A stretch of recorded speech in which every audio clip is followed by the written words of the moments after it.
Today, let us continue the advent of the European. Last class, we discussed about sources, Portuguese, Dutch, and other details. And now we continue the British, Danish, and French trading establishments. Now we will discuss about the British. In 1588, the English became an important naval power of Europe by defeating the Spanish Armada.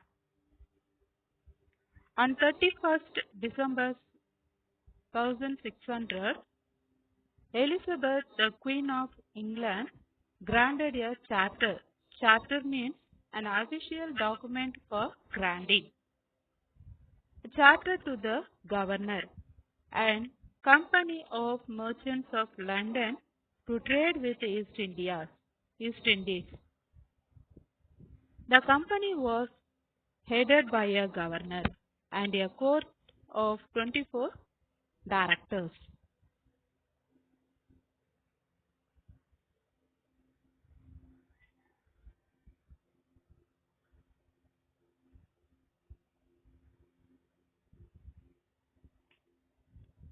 And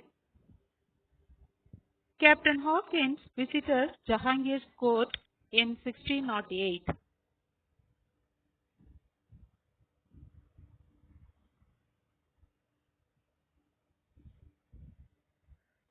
To get certain concession for the company. He secured permission to raise a settlement at Surat. However, the emperor cancelled the permission under pressure from the Portuguese. In 1612, the English captain Thomas Best inflicted a severe defeat over the Portuguese in a naval battle near Surat. The Mughal Emperor Jahangir permitted the English to establish their factory in 1613 at Surat, which initially became the headquarters of the English in Western India.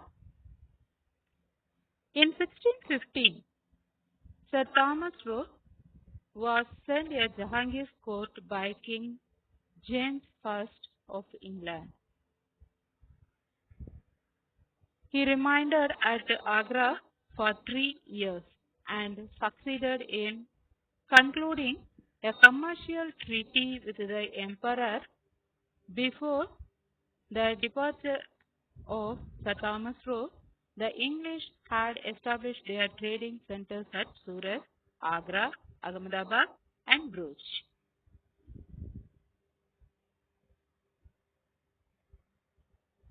And then, on the coastline of the Bay of Bengal, the English established their first factory in 1611 at Masulipatam, an important port in the territory of the Kingdom of Golconda.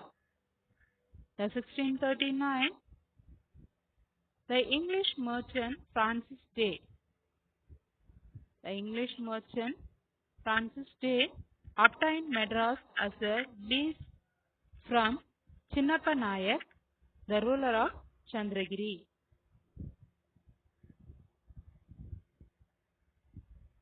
The East India Company built its famous factory known as Fort St. George in Madras, which became their headquarters for the whole of the Eastern Belt and first fort built by British. King Charles II of England received the island of Bombay as a part of his dowry from the Portuguese king on the occasion of his marriage with Catherine. In 1668, the East India Company acquired the island at an annual rent of £10 from Charles II.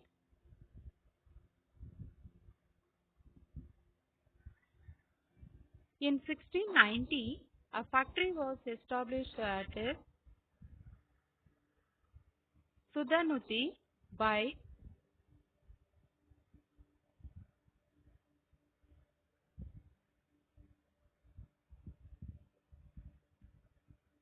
Zamindars. In 1699, a factory was established at Calcutta with permission from Aurangzeb.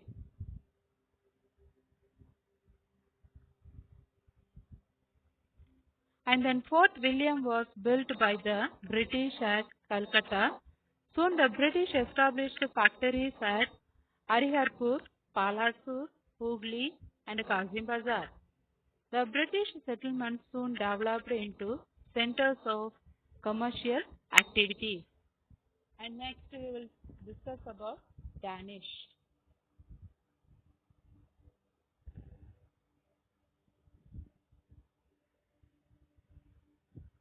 On March 17, 1616, the King of Denmark, Christian IV, issued a charter.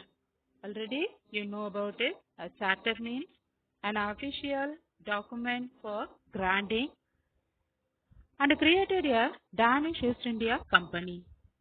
They established settlements at Tranquebar in Tamil Nadu in 1620 and Sirampur in Bengal in 1676. Sirampur was their headquarters in India. They failed to strengthen themselves in India and they sold all their settlements in India to the British in 1845.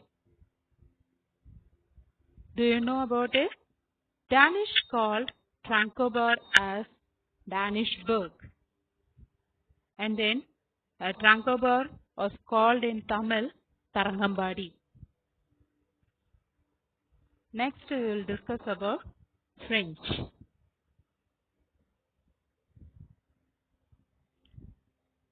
The French East India Company was formed in 1664 by Colbert. He was the minister of King Louis XIV. In 1667, a French expedition came to India under Francis Caron. France was the last European country to come India as traders. Caron founded the first French factory in India at Surat. In 1669, founded second French factory at Masulipatam by securing a patent from the Sultan of Golconda. In 1673, the settlement of Pondicherry was founded by Martin under a grant from Sher Khan Lodi, the ruler of Bijapur. Pondicherry became the most important and prosperous French settlement in India. A fort known as St. Louis was built by Francis Martin in Pondicherry. In 1673, the French obtained permission from Sher Khan, the Mughal Sabedar.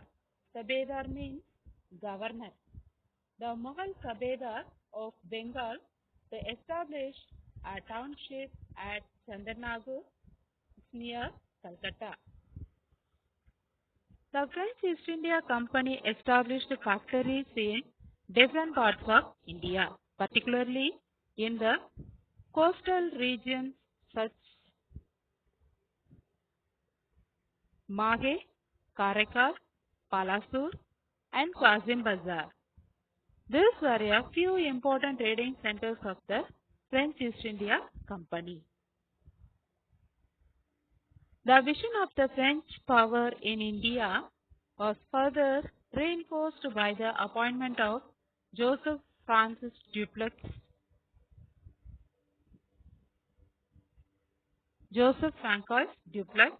as the governor of the French East India Company in 1742. He succeeded Dumas as the French governor of Pondicherry. And then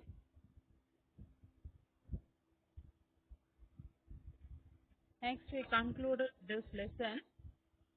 Since the Portuguese were eliminated by the Dutch and the later extinguished by the English, the French were left to face the English for control over trade and territory. The French neglected trade and entangled themselves in wars with Indian and other European powers.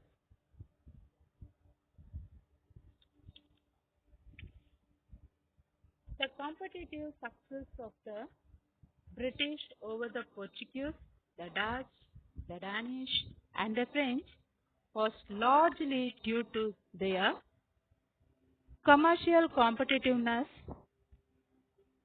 spirit of supreme sacrifice, government support, and naval superiority, and a national character, and their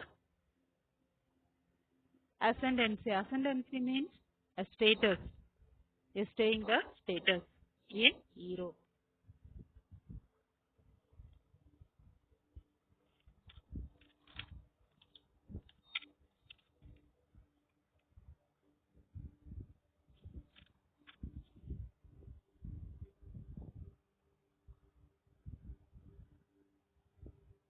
Thank you.